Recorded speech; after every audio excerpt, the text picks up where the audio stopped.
సర్దార్ వల్లభాయ్ పటేల్ వర్ధంతి సందర్భంగా ఘన నివాళులర్పించిన ప్రకాశం జిల్లా ఎస్పీ ఏఆర్ దామోదర్.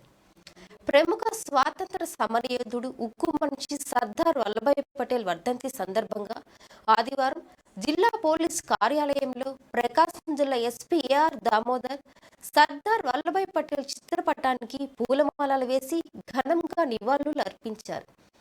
జిల్లా ఎస్పీ మాట్లాడుతూ, భారతదేశపు ఉక్కు మనిషిగా పేరుగాంచిన సర్దార్ వల్లభాయ్ పటేల్ స్వాతంత్ర యోధుడిగానే కాకుండా స్వాతంత్రానంతరం సంస్థానాలు భారతదేశంలో విలీనం కావటానికి విశిష్ట కృషి చేసిన గొప్ప వ్యక్తి అని, పలు ఉద్యమాలలో ప్రముఖ పాత్ర వహించారని, దేశంలో సుమారు 565కి పైగా స్వాతంత్ర రాజ్యాలను దేశంలో విలీనం చేసి ఐక్య భారత్ నిర్మాణానికి అలుపెరగని కృషి చేశారన్నారు.